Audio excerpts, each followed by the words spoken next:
Good morning, my YouTube viewers. As Palestine here. Welcome to my channel. It's probably not even 6 o'clock in the morning right now, but it's so hot where we are. I mean, I'm visiting my boyfriend's mother, and if you watched my video yesterday that I made, you know that there were problems yesterday as well. But the house is really hot. She said that she thinks that the reason why the house is really hot is because it's really well insulated. And so basically the sun beats down on the house, and because the house is really well insulated, the sun stores the heat. And so we're just in here sweating like pigs. And she doesn't care about me. She doesn't care how hot I get. And she doesn't care how hot she gets either, because she could have a heat stroke, because she has, I think she has neuropathy, because a lot of elderly people have neuropathy and they can't feel the heat.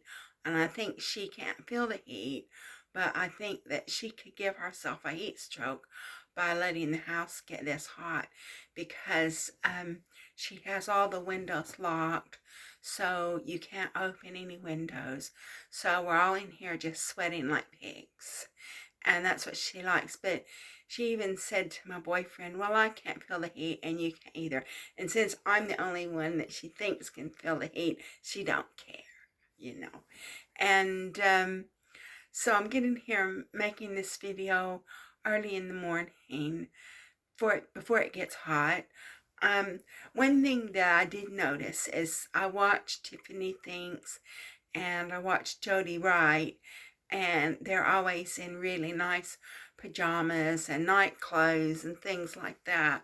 And I always thought, oh, I wish I had some nice pajamas where I could sit on my bed and make a video.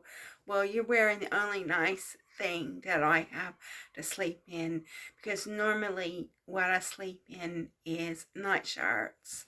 Uh, but basically I got this from a handout, and I thought it looked nice enough for me to make a video in, but most of my sleeping attire is night shirts.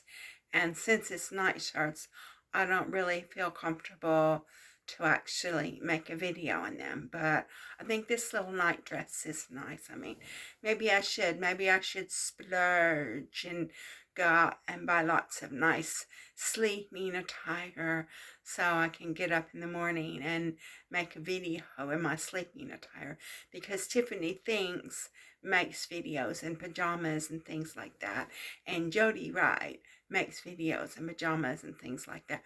So a lot of people do actually make videos in their pajamas. And so since this is a nice little night dress, I thought, well, I'll go ahead and make a video in this night dress, and I've got it buttoned up too, so you can't see anything. And that's the state of affairs. And so I'm up here at 6 o'clock in the morning. My boyfriend we did actually manage to get a key, and so my boyfriend has actually opened the windows to the bedroom, and so it's not as hot in here as it is in other places, because according to my boyfriend's mother, the house is really well insulated, so basically the heat comes into the house and it just stays in here. And I don't know, if I had more fortitude, if I had more gumption, I probably would have just said, well, I'm not staying in this house, I'm leaving, it's too hot. And it's probably what I should do, but I'm a wuss, really. I just give in. But I try to talk to her about her unhealthy habits, and she doesn't care. And there's been other issues as well, that she has said things about me to my boyfriend, which I've heard that aren't very nice. So I know she doesn't think much of me anyway. But that's not what this video is about. This video is about Dr. Jessica Taylor's new book, Click, Stalk, Destroy. So I first heard of Dr. Jessica Taylor on LinkedIn because I follow her on LinkedIn. And then I found out she's on Facebook. She's also on Facebook. She is a psychologist. She's got a PhD in psychology, and she's a forensic psychologist. And I guess that she's living in the UK, but she's not actually English per se. I think she might be New Zealand or Australian or something like that. But she's living in the UK. She's in a same-sex marriage. She's got 2 children. But then something happened and she decided that she didn't like men anymore. And she's in a same-sex marriage and she's real happy. She's written a lot of books about psychology and about abuse, about women who are in abusive relationships. And so I like Dr. Jessica Taylor because a lot of the things that she says ring true, in my case anyway. I haven't read her books. I really don't have time to read. I do a lot of studying and I work on my data science channel, which I'm not able to work on my data science channel while I'm here visiting my boyfriend's mother. Now, one thing that I could do is I brought my tablet with me. So one thing that I could do is work on a Kaggle competition. Now, that's something I could do on my data science channel while I'm here. But I don't really have time to read a lot of literature because I'm so busy doing things and I have to do things for other people. And because I do things, I make my courses and I study and I do things for my boyfriend and I do things for other people. I don't really have a lot of time for reading.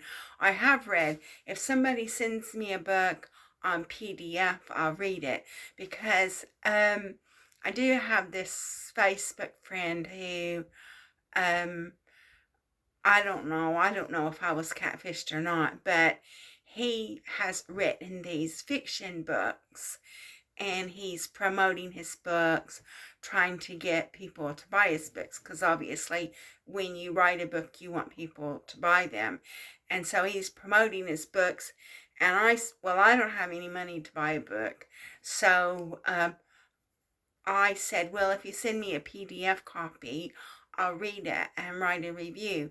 And that's exactly what I did. So he sent me PDF copies of these 3 books that he had written.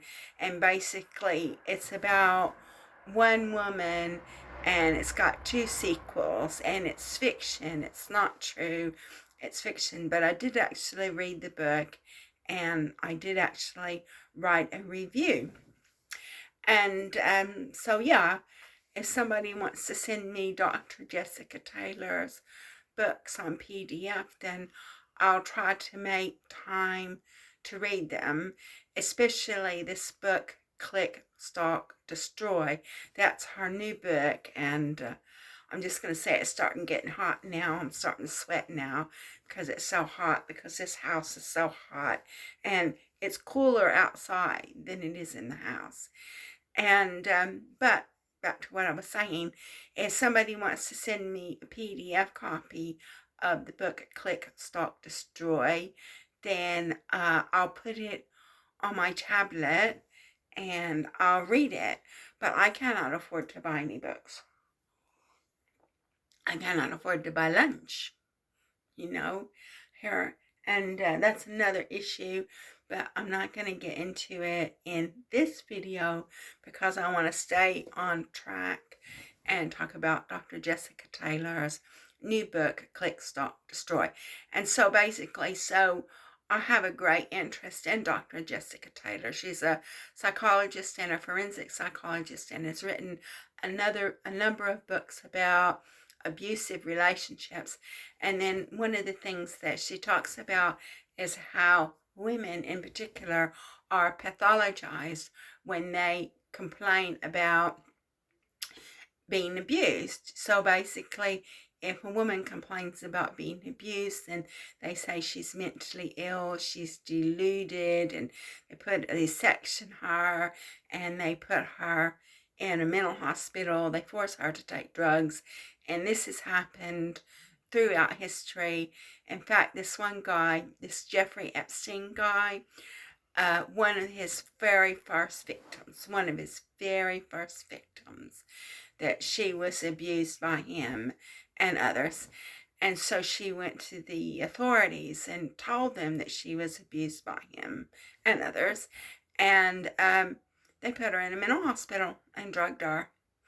And so now what I heard, I saw something on Facebook, what I heard is that now she's suing the authorities for not taking her seriously, because now everything's come up with Epstein, and you can't make Epstein accountable because he's no longer with us, but they're trying to make all of the people that he had dealings with accountable for abusing young girls and boys, because I think that there's men who have come forward to say that they have been abused in the Epstein network as well. So it's not just girls. From what I understand, it's also boys who've been abused in this Epstein network. And in my case, so we'll go back to Jessica Taylor, and we'll just say that in this book, Click, Stalk, Destroy, she's talking about her own stalking experience. And so I haven't read the book. I cannot afford to buy the book, but if somebody wants to send me the book in PDF, I will read the book and write a review on it, because I've done that for people. Since I don't have the money to buy a book, if they want to send me a PDF of it, I will read it and write a review and put it on Medium Publications. And so basically, so she talks about her own stalking experience. And since I haven't read the book, I can't tell you everything that's happened, but she had death threats and threats to assault her. And it wasn't just, she had other professionals, other psychological professionals stalking her as well. She had people contacting social services, I think trying to get her children removed from her care. She had professional people writing letters about her saying that, she shouldn't be working with them.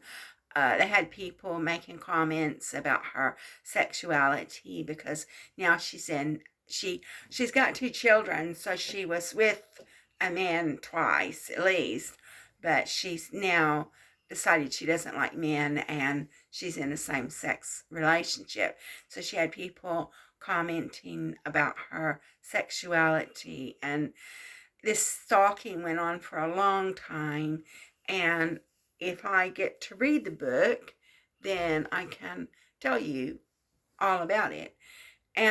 But basically, I know I follow Dr. Jessica Taylor, and she, I can identify with a lot of things that she says, particularly about women being pathologized.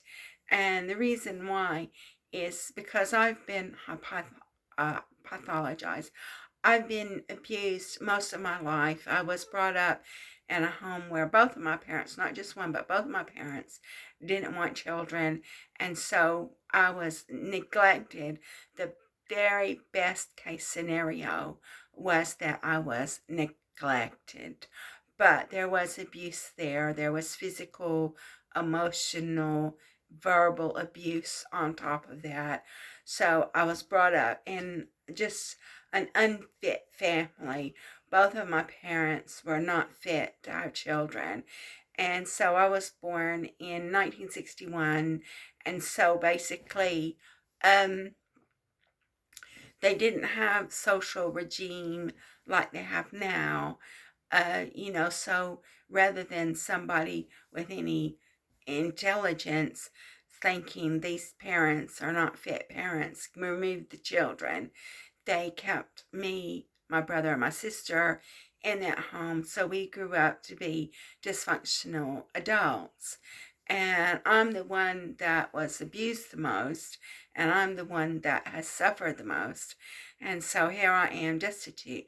But whenever I ever spoke about the abuse, of course, it's my dad didn't really abuse me that I have any recollection of, but he definitely wasn't interested in me as a child.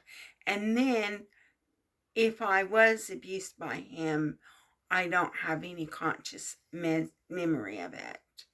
And then, but what happened was, um, whenever I said that my mother abused me, which she did, the vast majority of it was neglect, but she did abuse me.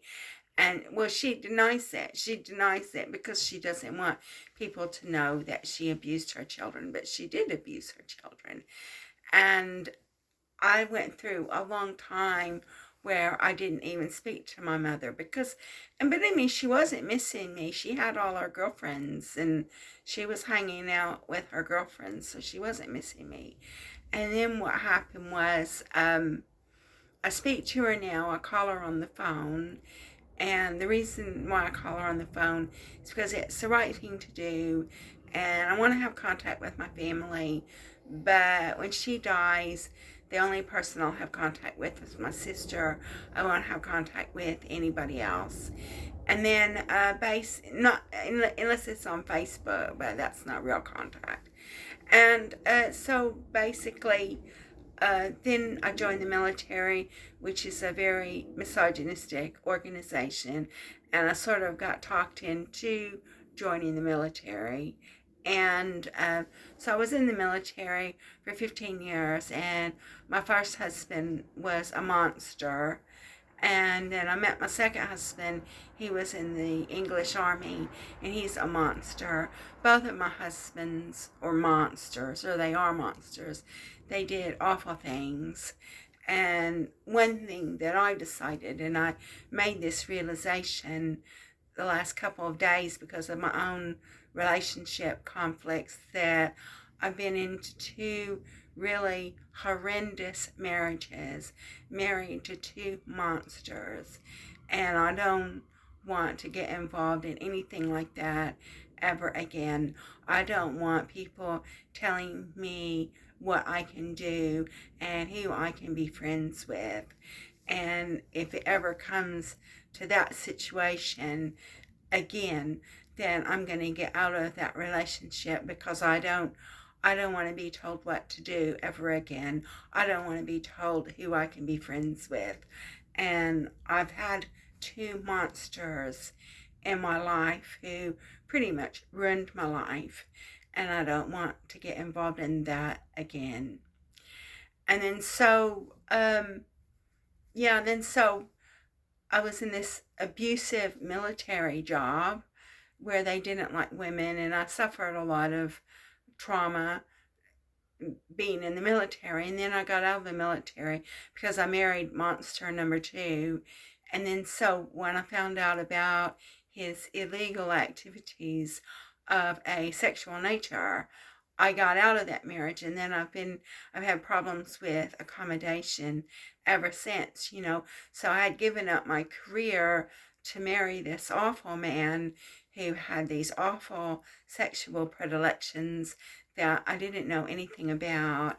And then so I've had problems with accommodation ever since, problems with employment ever since. And then I made my way to Foster Wheeler. So Foster Wheeler is the last abusive relationship that I've ever had. And one of the things that was said about Foster Wheeler is, this is what somebody told me, is it's not a place for good people.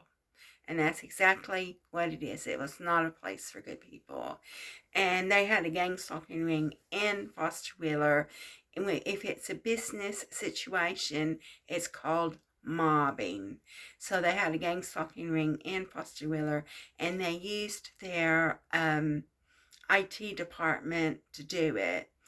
And it was an absolutely horrendous experience. And I want to talk about all the things that they've done, but it's going to take video upon video upon video upon video for me ever to talk about all the things that have happened to me while I was working for this awful organization.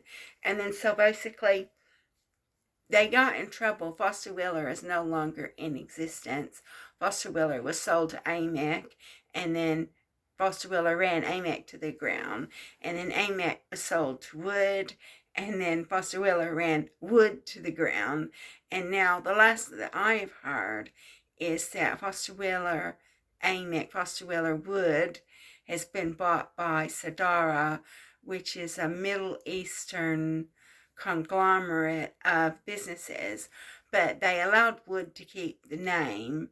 They allowed Wood to keep their name, but they're actually owned by a company called Sadara, which is actually a Middle Eastern company.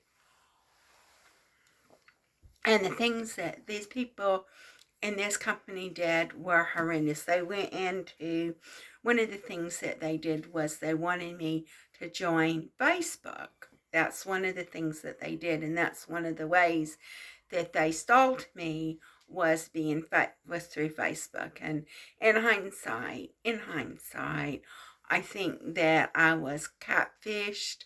I think that a lot of the profiles of the people that I was talking to, maybe they weren't their real profiles. So I was definitely catfished, and they allowed me to believe that some people were my family, and I think they even got my family involved in it. It was just an awful situation. To contact your family and get your family involved in the stalking is despicable. And they used IT, and that's what Dr. Jessica Taylor in this book, Click, Stalk, Destroy, does. I don't know if she got catfished, but she said that a lot of people were ganging up together to stalk her. Well, that's gang stalking. That's gang stalking. And then she said that they do it as a group, and it's done as a pastime now. And that's exactly what they did to me. They destroyed my life in Foster Wheeler. They got my family involved. I do believe that they were catfishing me, and maybe they had fake profiles set up of my friends and family to catfish me, because I don't really hear anymore from certain family members anymore. They said they're not using Facebook anymore. And so yeah, they ruined my life. I joined Facebook at the behest of one person and that I was dating.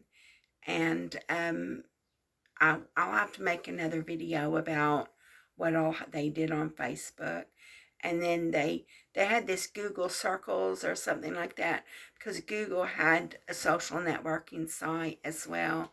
So I tried this Google Circles, but from what I understand, I don't even remember if it was called Circles or whatever. But from what I understand, Google's Facebooking site Google's social networking site has shut down, so they don't have that anymore. And I would go on to a dating profile like Plenty of Fish, and they infiltrated Plenty of Fish, and it was just, they infiltrated all of my relationships, and the intention was to isolate me. And since they couldn't go out and physically harm me themselves, because then they would have to experience legal repercussions, what they did was they made my life so unbearable that they wanted me to take my own life. They wanted me to harm myself. I believe this was all done for financial motivation. I believe that they had taken some type of financial policies out on me to get me to harm myself so they could benefit financially from it. And there's other issues too, because I was in the United States Air Force and I was part of the deep state. So you don't know how much I do know Foster Wheeler was responsible for some of it, but I also believe that the deep state was responsible for some of it too, because of some of the things that have happened. But since I'm the victim, I'm the outsider, just looking at what was going on, I can just speculate because I'm not an insider. I can't tell you what everybody was doing, but I know Foster Wheeler was doing some things, and I believe the deep state was doing some things as well. And whether or not Foster Wheeler had some black contract with the deep state to harm people, well, that's another possibility. You never know. You never know what agreement Foster Wheeler made with the deep state to terrorize their employees. Because the thing is that Foster Wheeler's behavior had been covered up for years, and it was only in the Brazilian Operation Car Wash when Foster Wheeler's corrupt business activities were made public. And so Foster Wheeler, they had to pay numerous fines through the SEC, that's the Securities and Exchange Commission, and the SFO, that's the Serious Fraud Office. And they had to make financial amends to a lot of these countries that they had corrupt business dealings with. And basically what they were doing is they were employing corrupt agents, and these agents were buying contracts. And in a nutshell, that's what they were doing. And so when they had Operation Car Wash in Brazil, because Brazil wanted to clean up a lot of their corrupt businesses, corrupt activities, that's when it was found out, Foster Wheeler's involvement in these corrupt business dealings as well. And then basically you had whistleblowers. Whistleblowers went to the SEC and the SFO.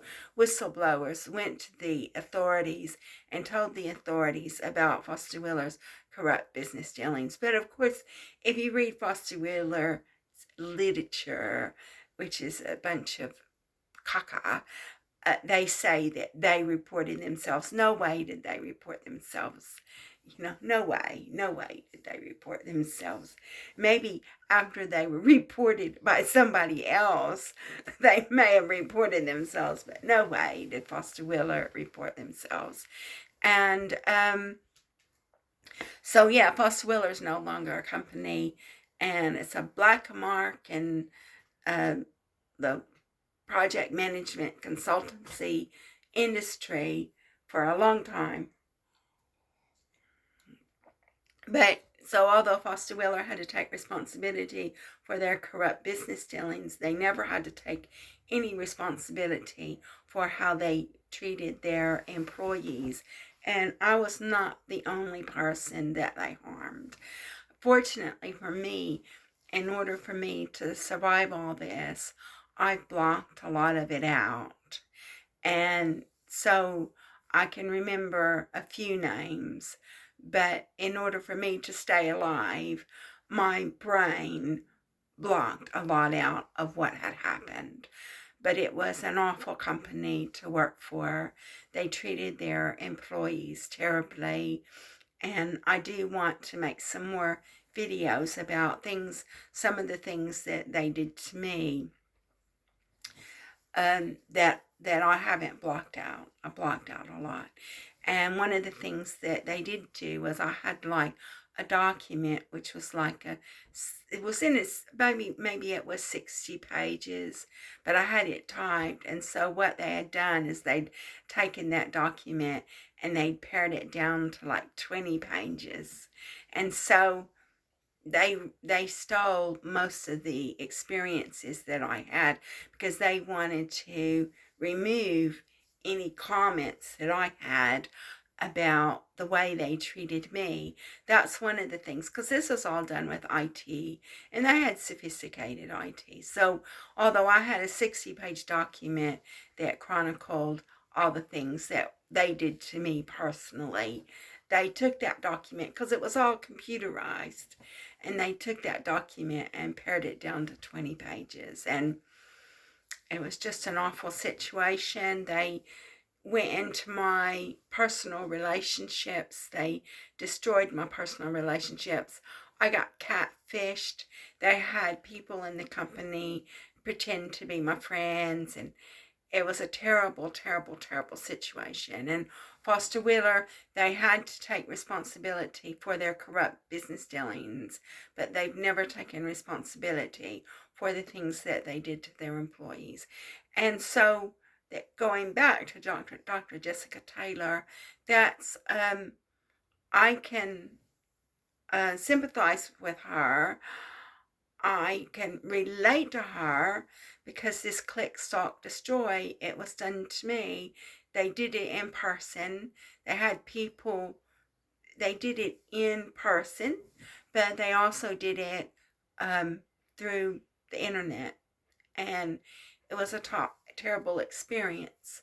So if anybody wants to send me Dr. Jessica Taylor's book, Click, Stalk, Destroy, or send me a PDF, I'll read it. Because number one, I don't even have room in my tiny little apartment to keep a book. And I have this one friend who keeps trying to give me books, and I don't have any room in my apartment for a book, and then I don't really have time to read a book because I'm busy. I'm having to work and clean my house and study and make videos and help my boyfriend and help other people. But I will make time to read this book, Click, Stalk, Destroy, if somebody wants to send me a PDF copy of it.